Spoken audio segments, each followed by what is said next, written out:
لله رب العالمين الحمد لله الذي أنزل القرآن على خاتم الأنبياء أرسله رحمة للعالمين وهو أزكى الأزكياء وامتن على أمته أن جعلهم من أهل الذكر والثناء فأخلصوا له الركوع والسجود وهم يكثرون الدعاء فزادهم المولى تبارك وتعالى آلاء فوق آلاء ونجهم بمغفرته من دار الأشقياء وأسكنهم بفضله ورحمته فسيح دار الأتقياء. أشهد أن لا إله إلا الله وحده لا شريك له شهادة من نزه ربه عن الشرك ونفى وهو حسبنا في كل حال وآن وكفى. وأشهد أن سيدنا وحبيبنا وشفيعنا ومولانا محمدا عبده ورسوله أزكى الأنام شرفا صلوات الله وسلامه عليك يا رسول الله أنت النبي المصطفى وعلى آلك وأصحابك أهل الصدق والوفاء ومن اتبعهم بإحسان إلى أن يرث الله الأرض ومن عليها بحيث لآثاره مقتفى. قال تعالى والذين آمنوا وعملوا الصالحات لنبوئنهم من الجنة غرفا. رب اشرح لي صدري ويسر لي أمري واحلل عقدة من لساني يفقهوا قولي. Alhamdulillah, Assalamualaikum warahmatullahi wabarakatuh. InsyaAllah kita lanjutkan tadabbur surat Yasin memasuki ayat ke-6. A'udzu billahi minasyaitonir rajim. Litunzira qauman ma unzira aba'uhum fahum ghafilun. Litunzira agar engkau wahai Muhammad memberi peringatan. Kalimat litunzira sejak awal ditujukan kepada Nabi Muhammad. Sekarang Nabi Muhammad tidak terlihat jasadnya, tidak terlihat fisiknya, tapi masih memberikan peringatan dengan ruhnya, dengan sunnahnya yang ada pada diri kita. Kita yang akan melanjutkan dengan suara yang keluar dari lisan kita. Bagaimana kita melanjutkan perjuangan Rasulullah. Litunzira memberi peringatan kepada suatu kaum. Litunzira qauman. Kalimat qauman bisa diartikan satu kaum, bisa diartikan kepada kaum yang tidak diperjelas kaum di mana, karena memang dimanapun pasti ada kaum yang perlu diberi peringatan. Ma unzir aba'uhum yang ayah mereka, nenek moyang mereka belum pernah diberi peringatan.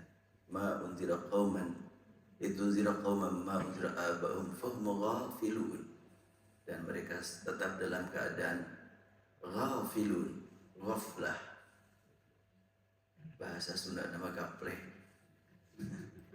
Ya, ghafilun itu kata sifat. Ghafala itu lalai. Pelajaran dari ayat ke-6 surah Yasin diturunkan pada saat Rasulullah masih berada di Makkah sebelum hijrah ke Madinah. Masyarakat Makkah pada saat itu dalam kondisi terancam dengan bahaya kemusyrikan yang sangat perlu peringatan. Menyembah berhala, berantem, mabok, perzinaan sudah jadi budaya sehari-hari, tidak dianggap sesuatu yang aneh. Ini memberi makna bahwa tugas pertama pada saat beliau berada di Mekah adalah memberi peringatan kepada masyarakat yang terkuasai oleh doktrin leluhur mereka. Sebetulnya banyak sekali perbuatan yang mereka lakukan. Mereka sering kalau ditanya, ngapain sih, buat apa? Pokoknya jangan tanya-tanya. Ini adalah warisan dari nenek moyang kita. Sudah ikuti saja, jangan banyak tanya. Saat ini pun masih banyak yang seperti itu. Kehidupan orang yang tidak rasional terus dipertahankan. Dan bukan cuma di daerah tertentu, di negara tertentu, di seluruh dunia masih banyak yang sangat sulit untuk kita pahami. Mereka berkata beragama Islam, mereka berkata beriman kepada Allah, tapi dalam kehidupan sehari-hari banyak yang mereka lakukan di luar jangkauan akal, di luar jangkauan keyakinan. perasaan pun sebetulnya tidak mendukung. Tapi kenapa? Kau diikuti. Kalau sudah terkena doktrin, memang logika tidak bisa berfungsi. Mereka menyembah berhala, sungguh mereka tidak punya bukti adanya kekuasaan pada berhala yang mereka sembah. Namun demikian mereka tetap bertahan dalam kesesatan karena terkena doktrin orang tua mereka. Itu zira qawman ma uzira aba'uhum. Ini jelas sekali disebut aba'uhum. Dan kalimat aba'uhum tidak disebut ummahatuhum ya. Kan kalau abun, ummun. Kalau abahum berarti lebih menekankan kepada ayah-ayah mereka, ayah kakek. Tidak disebut ibu-ibunya, walaupun pada hakikatnya meliputi kaum wanitanya.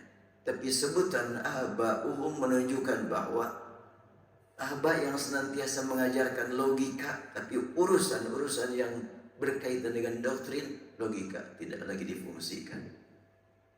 Pada saat ini banyak masyarakat yang tunduk patuh pada doktrin yang tidak jelas dari mana sumbernya, apa manfaatnya, dan apa bahayanya jika doktrin tersebut tidak dihiraukan. Pada era globalisasi, informasi doktrin yang tidak rasional masih mendominasi banyak masyarakat di dunia, bukan cuma di daerah tertentu. Terbukti banyak masyarakat yang meninggalkan kewajibannya karena jadi korban berita yang tidak dapat dibuktikan kebenarannya dan manfaatnya. Ya, bahkan mungkin ini bisa dikatakan sebagai mayoritas masyarakatnya. Diketahui sekarang melalui media sosial ya, masih ada yang disebut sebagai dosen, guru besar, tapi dalam hal-hal tertentu perbuatannya tidak rasional. Dan ini dipertahankan terus, bahkan dibukukan, disebarluaskan doktrin tersebut. Saya masih ingat ketika ngobrol dengan, ya pernah saya sampaikan kalau salah di sini juga, bincang-bincang dengan salah seorang dokter dari Irak. Ya berkata, ya bagaimanapun hebatnya kamu berbicara tentang ajaran yang ada di Irak, kamu cuma sekedar informasi berlandaskan apa yang kamu dengar, yang kamu baca. Kalau saya melihat dengan mata, saya menyaksikan sekali perbuatan-perbuatan mereka tidak rasional, dan yang melakukannya bukan orang-orang sederhana, orang-orang pintar juga. Ini masih sampai saat ini dipertahankan. Ya kalau di kita nggak seperti itulah, tapi hal yang lain masih banyak. Pada zaman dahulu doktrin itu datang dari leluhur yang sudah lanjut usia. Pada saat ini doktrin turun dari leluhur pemimpin dunia, pengguna segala cara, terutama mass media yang selalu menyebarkan berita dusta dengan rekayasa data sehingga dianggap benar meski bertentangan dengan realita. Itulah saat ini. Ya, berhala zaman modern beda dengan berhala zaman dulu ya. Berhala sekarang ya menggunakan media sosial.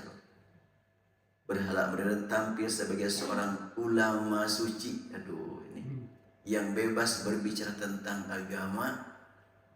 Ya sekarang ini kan sudah luar biasa. Di Indonesia ya tenukir. Tuh, di Indonesia juga gudangnya ini. Ya mudah-mudahan dengan adanya sekian banyak para dai yang juga terus kritis, maka akan ada perubahan lah di masa mendatang.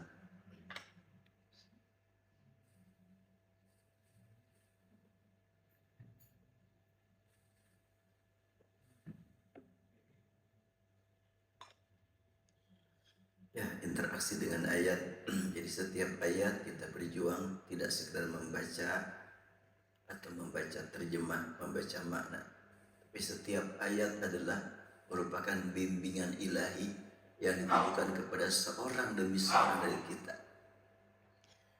Seorang ulama menyatakan, untuk kita mampu tadabbur Al-Quran, maka jadikan setiap ayat wajhatun ilaik, setiap ayat ditujukan kepadamu. Maka kalimat litunzira qauman ma unzira, ini adalah ditujukan kepada saya dan bagaimana saya harus menyikapi ayat ini. Setelah membaca ayat ini patut kita bertanya, siapakah di antara kita yang menjadi korban berita palsu, ya hingga sering membuang waktu. Ini ramai ini, langsung menyibukkan. Cukup berat ini rasanya kalau sudah berbicara tentang masalah penggunaan media sosial saat ini. Saya kadang-kadang tanpa sadar buka WhatsApp, termasuk umpamanya saya melihat ini di Baitul Mumin waktu pertemuan yang lalu menerangkan apa ya, saya bukakan di media, oh ini tiba-tiba kan muncul berita yang lain diikuti, banyak berita yang tidak berguna diikuti juga, akhirnya didengarkan itu terus. Ya Allah, sekian banyak waktu terbuang. Setelahnya sadar, saya mau mencari apa yang dibaca, apa yang dibahas pada waktu yang lalu, malah terbawa oleh berita yang tidak berguna. Ya Allah, luar biasa ini godaan. Maka ketika sadar, waktu udah habis nih mau melihat. Ini betul-betul menguras energi, lupa kewajiban, dan banyak berbuat yang tidak jelas selain mengikuti perintah yang banyak merugikan tanpa memberi manfaat. Pada zaman Kiwari, berhala yang paling menyibukkan banyak manusia dan paling banyak pengikutnya bukan patung-patung terbuat dari batu atau kayu, akan tetapi berhala produk sains dan teknologi. Sadarkah kita ini? Handphone lah banyak sekali ini berhala, betul-betul menguras waktu itu, menguras tenaga itu. Kadang-kadang habis sholat banyak ditemukan orang bukannya istighfar tasbih, lihat handphone dulu. Masih mendingan kalau yang dilihat dari handphone itu adalah yang membawa zikir. Ini berita kesana kemari, segera keluar habis sholat karena ada perintah dari handphone. Cukup berat rasanya.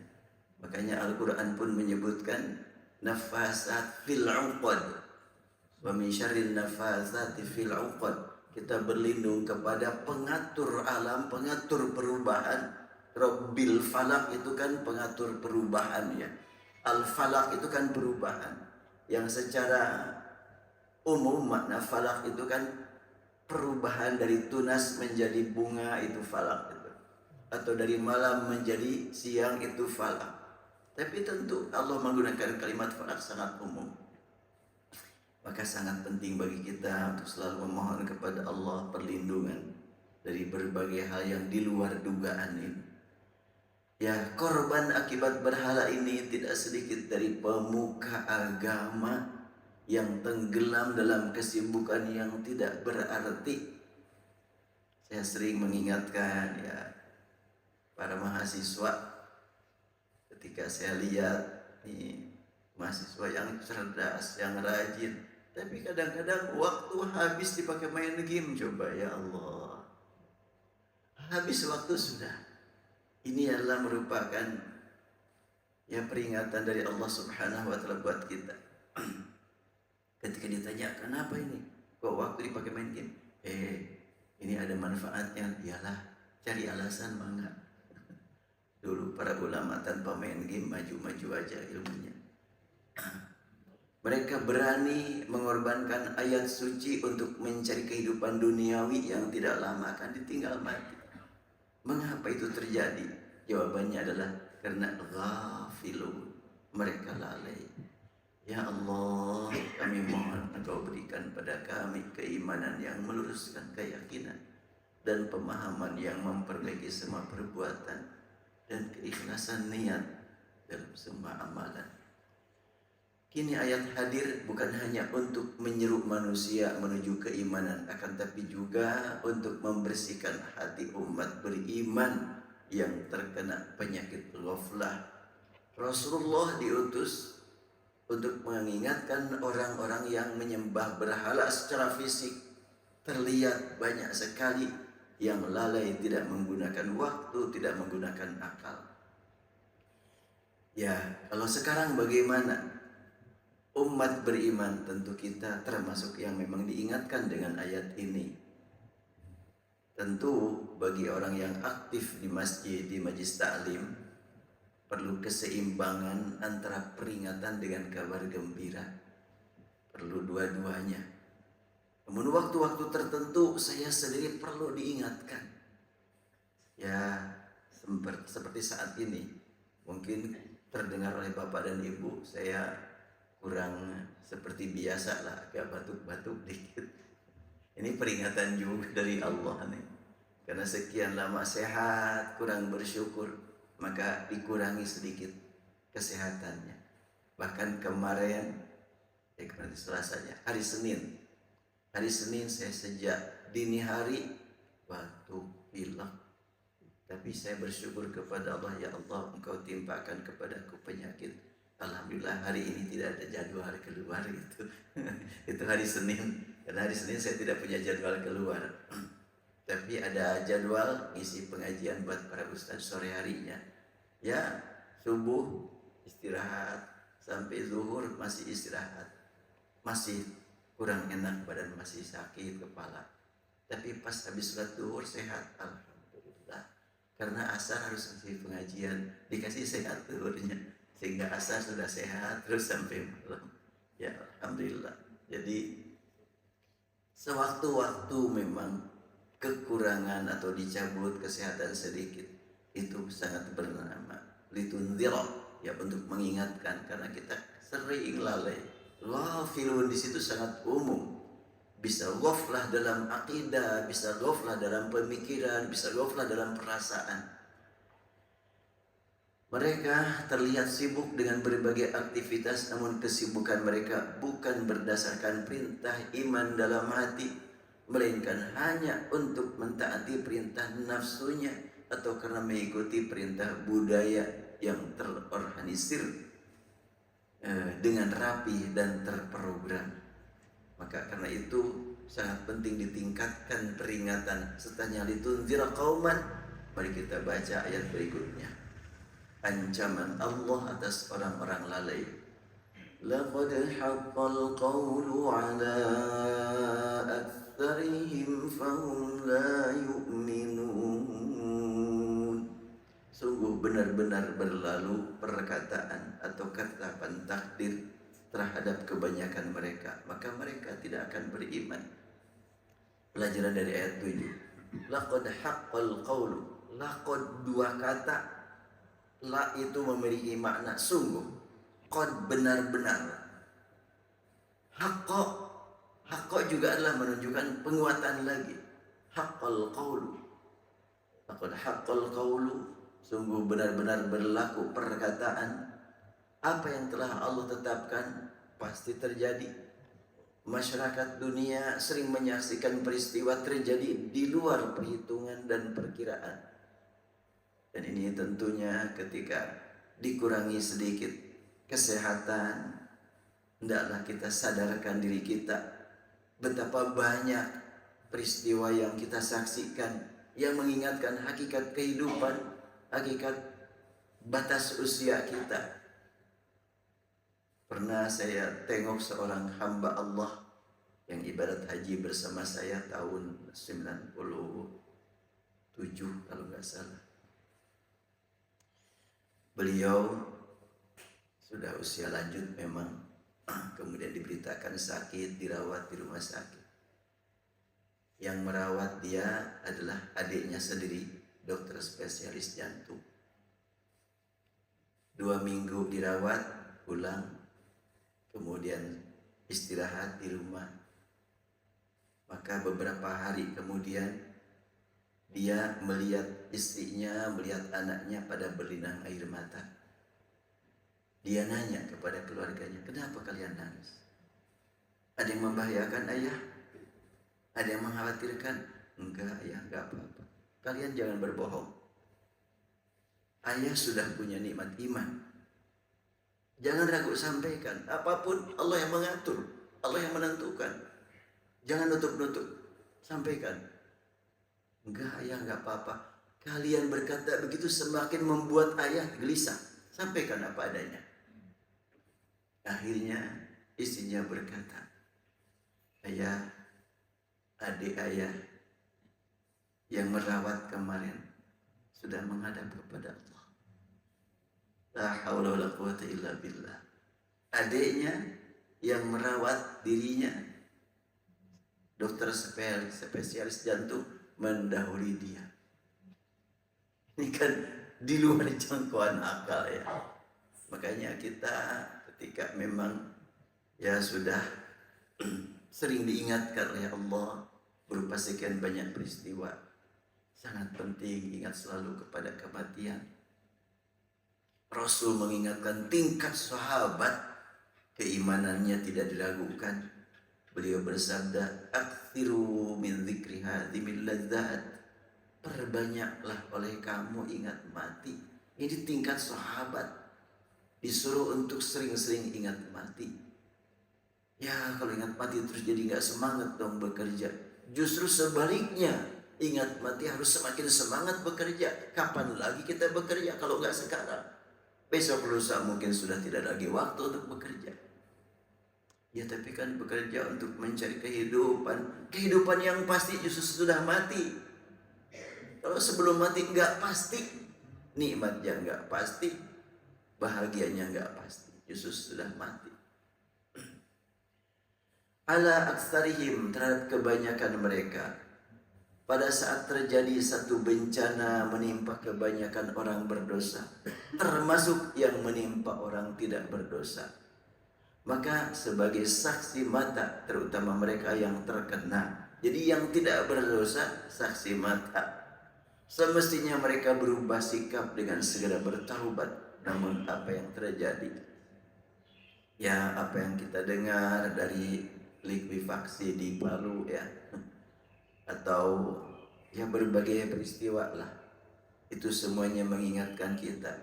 Nah Rasulullah SAW pernah mengingatkan kepada para sahabat, ketika terjadi peristiwa yang sangat berat, itu kan yang terkena yang taat dan yang maksiat. Dan Al-Quran menegaskan, wattaqu fitnatan la tusibanna alladhina zalamu minkum khassah. Jaga dirimu, jangan sampai terkena fitnah apabila sudah Allah kehendaki. Yang tertimpa bukan hanya orang yang berdosa, tapi yang ahli sujud, ahli ruku pun terkena. Aisyah radhiyallahu anha bertanya langsung kepada Rasulullah, ya Rasulullah, termasuk yang taat? Iya. Kok bisa? Ya nanti pada waktu dibangunkan akan tampil berbeda. Dihabiskan dengan bencana yang maksiat dan yang taat. Tentu pas nanti dibangunkan di akhirat terbukti kalau yang maksiat terkena bencana itu muqaddimah siksaan, itu DP, itu bukan siksaan beneran. Tapi yang taat nanti akan diperlihatkan oleh Allah, mereka terkena bencana itu dipercepat untuk mendapatkan kesempatan istirahat di hadapan Allah. Istirahat dari berbagai kesibukan dunia, sudah masuk ke alam kubur istirahat. Karena kamu sudah jelas ahli taat, ahli zikir, ahli Al-Quran, ahli sujud, segera berhenti. Biarkan yang lain yang melanjutkan, kamu sudah cukup waktunya. Allah yang mengatur segala-galanya. Semoga kapanpun ajal menjemput kita, Allah memberikan kepada kita nikmat husnul khatimah. Allahumma ya Rahman, inna nas'aluka husnul khatimah. Ya, fahum la yu'minun. Laqad haqqal qawlu ala aktsarihim fahum la yu'minun. Sudah dikasih peringatan terus-terusan, tetap saja tidak beriman. Kalimat la yu'minun, yu'min itu kata kerja sekarang. Artinya sudah dikasih peringatan terus-terusan, gak ada perubahan. Mengapa? Karena penglihatan mereka hanya terbatas pada benda yang berada di depan mata, tanpa memperhatikan apa yang terjadi di balik semua peristiwa. Hubungan ayat dengan kehidupan, ya kita tadaburinya. ayat ini membimbing kita untuk merenung sejenak, membaca masa lalu yang dihubungkan dengan masa sekarang sebagai persiapan untuk menghadapi masa mendatang. Waktu tidak lepas dari 3 ya. Sudah, sedang, akan. Hanya itu untuk kita. Bagi Allah tidak ada perbedaan. 100.000 tahun yang lalu, 100.000 tahun mendatang dengan sekarang di hadapan Allah sama-sama saja. Adapun Al-Quran berbicara tentang masa lalu, masa sekarang, masa mendatang untuk kita. Makanya ketika kita temukan dalam Al-Quran kata kerja lampau untuk masa mendatang, kata kerja masa mendatang untuk yang lampau, itu kita temukan dalam Al-Quran. Mengingatkan kita bahwa di hadapan Allah waktu itu sama. Kita temukan umpamanya dalam surat An-Nahl, ata amrullah fala tasta'jilu. Telah datang perintah Allah, kamu jangan terburu-buru. Maksudnya apa? Kiamat. Kiamat sudah terjadi? Belum. Tapi Allah gunakan kata kerja lampau untuk mengingatkan bahwa walaupun belum terjadi seperti yang sudah terjadi, karena sama-sama pasti. Itu Al-Quran mengingatkan kita. Dengan demikian kita kan yakin betulnya pernah mengalami usia 10 tahun. Yakin itu. Artinya yang sudah itu pasti. Ketika Allah memberitahu kepada kita tentang yang akan datang dan pasti terjadi, terkadang menggunakan kata kerja lampau. Ata amrullah fala tasta'jil. Idza waqa'atil waqi'ah, idza asy-syamsu kuwirat.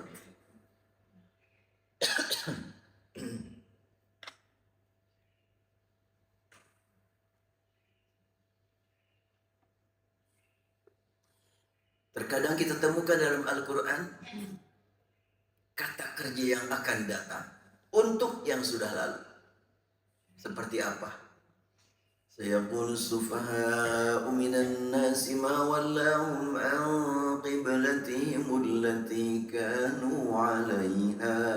Sayaqul akan berkata, as-sufaha, orang-orang dungu. Apa perkataannya? Ma wallahu man qiblatihim allati kanu 'alaiha. Apa yang membuat mereka kau pindah kiblat? Dulu ke Baitul Maqdis, sekarang kau ke Ka'bah. Akan berkata, iya akan berkata. Sudah berkatanya juga. Betul, secara historis sudah. Tapi secara substansi masih terus berlangsung. Maksudnya apa? Ya, meragukan tentang Ka'bah. Ada gitu sekarang yang meragukan tentang Ka'bah. Secara fisiknya tidak ragu. Tapi Ka'bah sebagai pemersatu umat terus diacak-acak, terus digoyang banyak sampai saat ini kelompok manusia yang ingin menggoyang fungsinya Ka'bah. Maksudnya, iya fungsi Ka'bah pemersatu umat. Sampai saat ini masih banyak orang yang ingin memecah belah umat dengan memfitnah yang berkaitan dengan Ka'bah.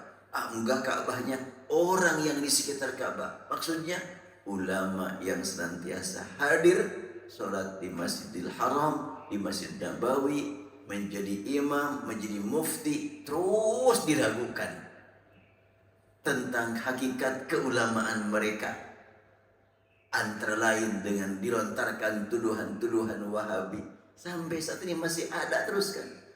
Dan yang bicara bukan orang yang anti Quran, anti hadis, yang baca Quran, yang baca hadis, yang hadir di masjid, terkena berita.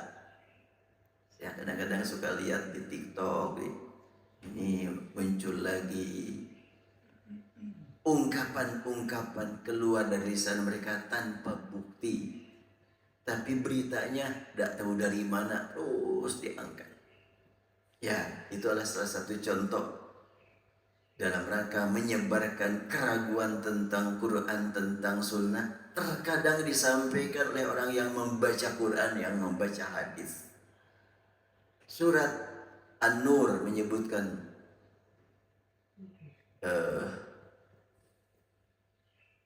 Innal ladzina ja'u bil ifki usbatum minkum la tahsabu syarran lakum bal huwa khairul lakum likulli imri'in minhum maktasaba minal its walladzi tawalla kibrahu lahu 'adzabun 'adzim. Sungguhnya orang yang menyebarkan fitnah dari golongan kamu, kalimatnya dari golongan kamu, yang dimaksud tingkat sahabat pernah menyebarkan fitnah, tingkat sahabat. Peringatan buat kita semuanya ya, apabila saat ini terdengar berita-berita yang kurang bermakna buat persatuan umat, bahkan mengganggu persatuan, yang ngomong yang disebut sebagai seorang ustadz, seorang kiai, zaman Rasul tingkat sahabat itu. Bahkan Hasan bin Thabit, seorang penyair Rasul, sempat menyebarkan fitnah juga.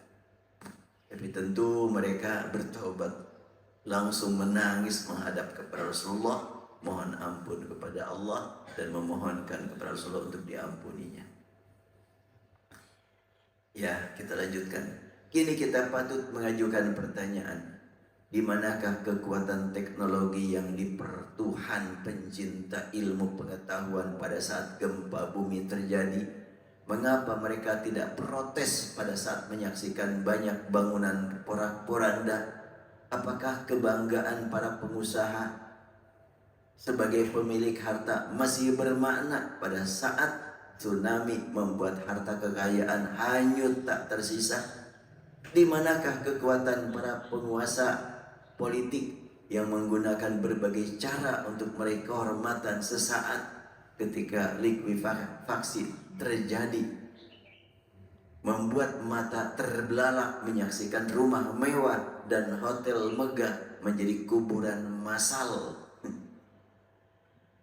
Sekiranya para pencinta ilmu pengetahuan, para pengusaha dan penguasa itu beriman, pasti semua peristiwa yang terjadi menjadi guru besar dan penasihat paling bermakna bagi proses perubahan pribadi dan umat, agar berguna bagi masa depan yang tiada hingganya. Ya, buat kita tentunya ketika mendengar bencana di mana-mana, itu adalah tunzira qauman ma unzira haqqal qawlu ala aksarihim. Itu jelas sekali buat kita yang alhamdulillah diberi nikmat iman, lebih mengingatkan kita akan hakikat kehidupan yang sebentar lagi akan berakhir. Tidak akan disia-siakan peringatan tersebut, karena peringatan sangat bermakna ketika kita lalai. Inilah hakikat kekuatan mutlak yang mengingatkan semua lapisan manusia untuk segera menentukan pilihan masa depan. Bukan masa depan 50 tahun atau 100 tahun berjalan. Ya, ketika kita berbicara menjelang pemilihan wali kota, gubernur, bupati, ya saya tidak berbicara Bandungnya, berbicara Indonesianya. Kan sebentar lagi ada pemilihan ya, seminggu laginya. Tuh ya. Ya, kita berdoa. Ada waktu di beberapa hari. Semoga semua ahli ruku, ahli sujud, ahli masjid, ahli majlis taklim dapat taufik dari Allah untuk menentukan pilihan yang diridhoi oleh Allah. Berat tanggung jawabnya di hadapan Allah kalau menentukan pilihan.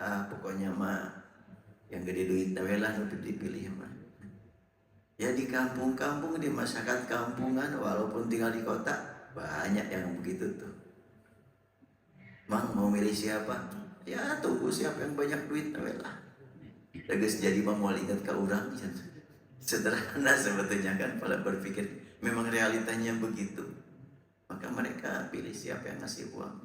Ya, kita mohonkan kepada Allah Subhanahu wa ta'ala, semoga semua paslon yang jadi wali kota, yang bupati, yang gubernur di seluruh Indonesia diridhoi oleh Allah. Sebab kalau mereka mendapatkan ridha Allah, yang mendapatkan amanat kemenangan, programnya jelas membawa umat menuju ridha Allah. Yang tidak mendapatkan kemenangan, mereka akan ridha menerima keputusan dari Allah untuk beramal melalui jalur yang lain. Tidak akan gelisah bimbang, tidak akan lari ke Cisarua. Ketika memang tidak jadi, semuanya akan mendapatkan bimbingan ilahi. Demikian pula yang memilih, entah yang dipilih itu jadi ataupun tidak, kalau sudah mendapatkan bimbingan ilahi, ridho, tentunya tidak akan menjadi bencana, tetapi akan menjadi peringatan buat dirinya tentang hakikat kehidupan. Ada kita mah belum tentu. Kalaulah yang kita pilih itu sampai dilantik, apakah kita masih hidup? Ataukah kita sudah duluan? Makanya sangat penting meluruskan niat dan juga berdoa. Masih ada beberapa waktu agar ya umat Islam di Indonesia ini betul-betul mendapatkan pemimpin-pemimpin yang saleh. Negara Indonesia itu negara muslim terbesar di dunia, diperhatikan betul oleh dunia Islam Timur Tengah. Sangat perhatian mereka kepada kita, karena umat Islam Indonesia umat Islam terbesar. Jadi kalau ada para aktivis Islam di Indonesia, entah benar ataupun tidak benar, aktivitasnya diperhatikan di sana. Saya mengetahui jumlah kantor-kantor pengguna akidah yang menyesatkan itu saya temukan justru di kantor dakwah di Mekah. Ada kantor dakwah di Mekah, kantor para dai. Di situ terpasang data-data yang dilakukan oleh para aktivis yang menyesatkan umat, entah melalui penyalahgunaan ruqyah, melalui penyalahgunaan masjid, yayasan. Di sana ada data-datanya. Saya juga kaget, saya kedahuluan sama ulama Mekah nih. Rinci gitu. Kantor Syiah di Mekah, kantor Syiah Indonesia di Mekah ada alamatnya, nama yayasannya. Sangat rinci. Saya waktu dulu kan suka membawa jamaah umroh dai. Nah, suka dibawa oleh ulama Mekah ke kantor para dai di sana. Diperlihatkan, sampai sedetil ini. Dan apabila saya dulu sebelum sakit tahun 2016, saya lancarlah berbicara pakai bahasa Arab. Setelahnya sakit, jangankan bahasa Arab, bahasa Indonesia pun sempat saya mengalami kesulitan. Nah, waktu itu saya kalau ibadat haji ngasih tahu kepada ulama di Mekah, saya sekarang ada di Mekah. Itu langsung undang. Saya undang kamu hadir ya. Tanggal sekian, alamatnya di sini. Saya hadir, itu pertemuan para ulama yang sedang ibadat haji datang dari berbagai penjuru dunia, dan saya selalu harus bicara. Ada ulama dari Hong Kong, dari Belanda, dari mana-mana, dan hadir para mufti Mekah, antara lain Profesor Dr. Abdullah Mutlaq, Profesor Dr. Hasan Bukhari, Profesor Dr. Isya Mashmali, dia adalah dekan Fakultas Dakwah Universitas Ummul Qura, itu hadir. Dan terakhir sebelum sakit saya masih hadir tahun 2015. Masih ingat ketika orang Mesir, ulama Mesir sedang berbicara, MC bilang, setelah ini bagian kamu. Saya bilang, udahlah, saya mah gak usah, saya ingin mendengar dari yang lain. Kamu perwakilan dari negara muslimin terbesar, perwakilan dari negara muslim terjauh. Oh iyalah, boleh kalau gitu. Akhirnya mic dikasihkan kepada saya, waktu 3 menit berbicara. Yang lain kalau berbicara bebas ngomong, kalau saya enggak. Baru aja beberapa kata, sebentar katanya, terangkan tentang ini. Alah, saya selalu disuruh dipesan gitu. Yang lain mah enggak, saya aja. Saya disuruh menerangkan masalah-masalah tertentu, masalah tansiriyah, kristenisasi, masalah rawafid, yaitu Syiah yang membenci para sahabat. Itu harus selalu diterangkan bagaimana perkembangannya, tokoh-tokohnya bagaimana. Saya selalu diminta untuk berbicara. Artinya bahwa para ulama di sana penuh perhatian kepada muslimin Indonesia ini. Makanya jangan sampai kita menganggap sederhana pemilihan wali kota atau bupati atau gubernur. Tidak sederhana. Diperhatikan betul oleh dunia Islam. Karena Indonesia negara muslim terbesar di dunia. Bahkan saya ditanya pernah, siapa sekarang tokoh yang paling banyak umatnya? Saya sebutkanlah apa adanya. Bagaimana akidah dia? Begitu pertanyaannya itu. Jadi pertama, siapa yang paling populer dan bagaimana akidahnya?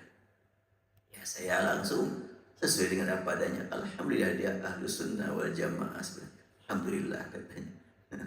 Jadi sebetulnya kalimat Ahlus Sunnah wal Jamaah diungkapkan di sini, diungkapkan di Mekah, di Madinah, tapi pengertian Ahlus Sunnah wal Jamaah di sini dengan Ahlus Sunnah wal Jamaah di sana berbeda. Sama-sama menyebut Ahlus Sunnah wal Jamaah coba. Jadi sebenarnya apa Ahlus Sunnah wal Jamaah? Pokoknya kita ajalah memohon kepada Allah betul-betul ikut sunnah Rasulullah SAW. Baik, saya lanjutkan. Inilah hakikat kekuatan mutlak yang mengingatkan semua lapisan manusia untuk segera menentukan pilihan masa depan bangsa Indonesia. Bukan masa depan pribadi saja. Kalau masa depan kita sebagai pribadi gak ada kaitan dengan tahun. Tapi kalau masa depan bangsa Indonesia berkaitan dengan program politik 5 tahunan. Kalau program kita tentunya masa depan buat kita bukan hari tua, dan sudah pada tuanya. Udah pada tua semuanya nih. Ya, masa depan kita lah masa depan yang tiada akhirnya. Yaitu hari sesudahnya kita melepaskan nafas terakhir. Bukan masa depan 50 tahun atau 100 tahun berjalan, akan tetapi masa depan yang tiada akhirnya, yaitu masa depan untuk menerima balasan yang pasti sesuai dengan pilihan kita apa.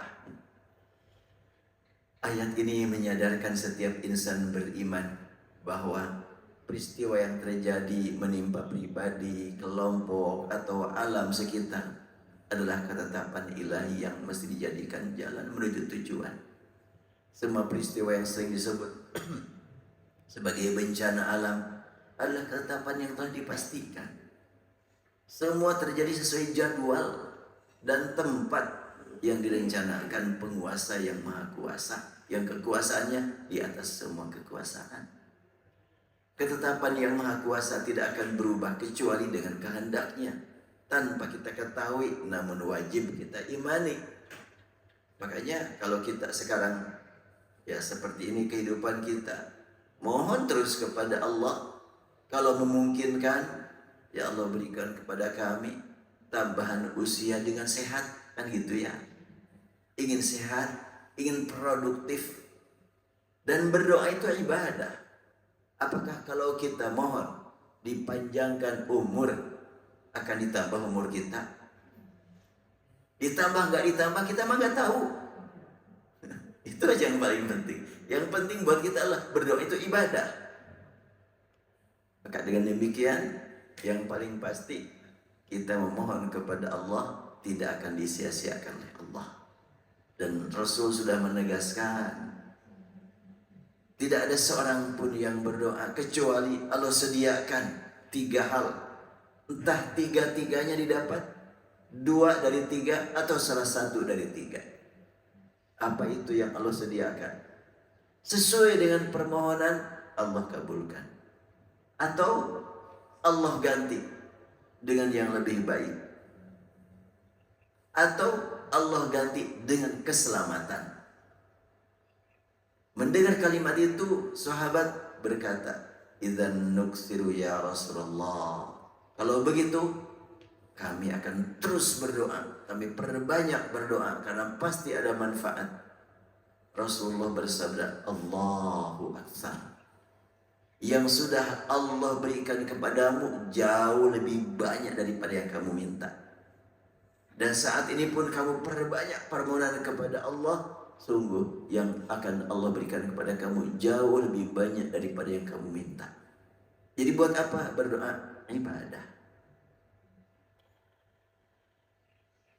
Orang yang tidak beriman tenggelam dalam kegelapan, tidak dapat melihat cahaya kehidupan. Keperkasaan dan kesombongan para penguasa hanyalah fata morgana yang menggiurkan nafsu dengan tidak pernah memberi kepuasan. Ya, kalau kita sedang di perjalanan jauh, haus, kelihatan sepertinya ada air di depan kan. Setelahnya ditemui, oh enggak ada. Begitulah kehidupan umumnya manusia. Membayangkan kalau kita berbuat ini pasti akan dapat untung ini, dapat untung ini. Tapi ternyata keuntungan walaupun didapat tidak membahagiakan. Banyak sekali yang hartanya berlimpah triliunan, makannya sehari-hari cuma dikasih bubur. Iya, hartanya triliunan. Rumahnya megah, mobilnya mewah, berapa unit tidak terhitung. Ini gak boleh dimakan, ini gak boleh dimakan, ini gak boleh. Terus untuk apa harta begitu banyak? Kalau umat beriman, iya saya sudah diingatkan nih. Ini gak boleh dimakan, ini gak boleh diminum. Ya udah kalau begitu, harta yang ada segera serahkan ke Baitul Mu'min kan gitunya. Biar lebih bermakna buat kepentingan dakwah, kepentingan ibadah. Limpahan harta kekayaan yang dipandang jalan menuju kebahagiaan dan kesejahteraan hidup hanyalah hiasan mimpi yang berakhir dengan penyesalan pada saat siuman di balik pintu kematian.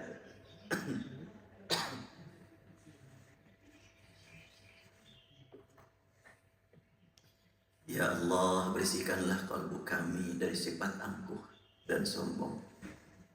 Sucikan hati kami dari berbagai penyakit yang mengganggu keimanan. Keimanan adalah karunia Allah yang Dia khususkan bagi hamba-hamba pilihannya. Alhamdulillah, alhamdulillah, alhamdulillah. Kita diberi nikmat iman.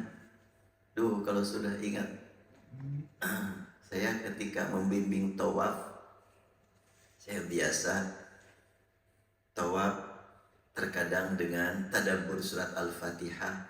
Putaran pertama tadabbur Bismillahirrahmanirrahim.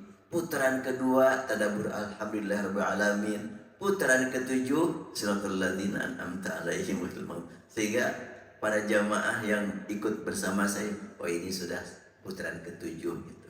Sehingga nggak perlu pakai masang gelang tujuhnya, pindahkan ke kanan ke kiri, nanti salah mindahin. Atau pemainnya ketika tawaf tawaf akhir, tawaf wada, putaran pertama tadabbur surat Al-Kautsar, putaran kedua Al-Kafirun. Pas putaran ke berapa itu surat Al-Lahab. Ketika surat Al-Lahab saya baca, itu sering ya membuat saya sendiri dan jamaah juga merasakan kita itu diistimewakan oleh Allah. Abu Lahab paman Rasul tahu betul akhlak Rasul, ada komunikasi sosial dan emosional, gak beriman. Kita jauh dari tempat Rasul, jauh dari waktu Rasul, dipilih menjadi orang beriman. Alhamdulillah. Makanya ketika saya baca putaran berikutnya, seperti surat Allah putaran keberapa tuh? Ya, Al-Kautsar, Al-Kafirun, An-Nasr, Allah ya putaran keempat ya. Putaran keempat saya baca surat Allah. Tabbat yada abi lahabin wa tabb. Sungguh celaka kedua tangan Abu Lahab. Ya Allah, Engkau ingatkan kami dengan karunia iman. Abu Lahab yang dekat dengan Rasul tidak dapat iman. Kami jauh dari Rasul, Kau berikan kepada kami nikmat iman. Ya Allah, berilah kami kemampuan menjaga keimanan, memanfaatkan keimanan untuk berkata yang tepat, untuk berpikir yang bermakna, untuk beramal yang berguna. Terus begitu mengingatkan jamaah, kita itu sudah dipilih oleh Allah menjadi orang yang beriman. Jadi surat Al-Lahab membimbing meningkatkan rasa syukur kepada Allah Subhanahu wa taala. Ini adalah merupakan upaya untuk mentadabburi Al-Qur'an. Jadi sekarang ini kita mengkaji surat Yasin. Mudah-mudahan Bapak Ibu ketika membaca surat Yasin lebih mendalam tadabburnya, lebih berkualitas ya penghayatannya. Dan ini adalah cuma mengingatkan diri saya juga ya. Dan alangkah merugi orang yang jauh dari kitab suci karena selalu menjadi pengikut nafsu hewani yang banyak tuntutan tanpa henti, terus tuntutan demi tuntutan. Ini adalah pilihan mereka di dunia yang mengantarkan mereka menuju masa depan yang sudah tersedia. Ya, kita cukupkan sampai ayat sini. Insya Allah pertemuan berikutnya ayat ke-8. Ada yang mau ditanyakan? Mudah-mudahan tidak ada. Ya, kalau tidak ada kita akhiri. Mudah-mudahan tadabbur kita Allah catat sebagai bukti bahwa kita cinta Al-Quran.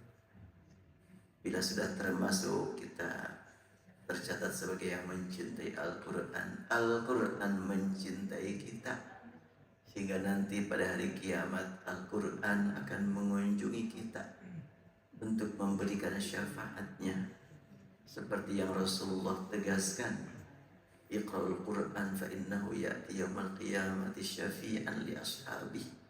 Baca Al-Quran, nanti hari kiamat akan mendatangi sahabat-sahabatnya untuk memberikan syafaat. Allahumma salli wa sallim ala habibina wa syafi'ina ulana Muhammad wa sallim radiyallahu tabaraka wa ta'ala an kulli sahabati Rasulillah ajma'in. Ya Allah, ya Rahman, ya Tuhan kami, Engkau Maha Tahu, Engkau menyaksikan. Kini kami hamba-hambamu masih berada di masjid, tempat ruku, tempat sujud padamu. Selesai kami melaksanakan salat subuh berjamaah, kami mengkaji Al-Quran ayat-ayatmu. Rabbana, kami mohon Engkau masukkan kami ke dalam golongan yang akan mendapatkan syafaat Al-Quran. Amal ibadah kami masih jauh untuk dapat mengantarkan kami menuju surga-Mu. Tanpa syafaat Rasul-Mu, tanpa syafaat Al-Quran, bagaimana kami dapat keselamatan dari kejaran siksa-Mu? Bagaimana kami dapat mengunjungi surga-Mu?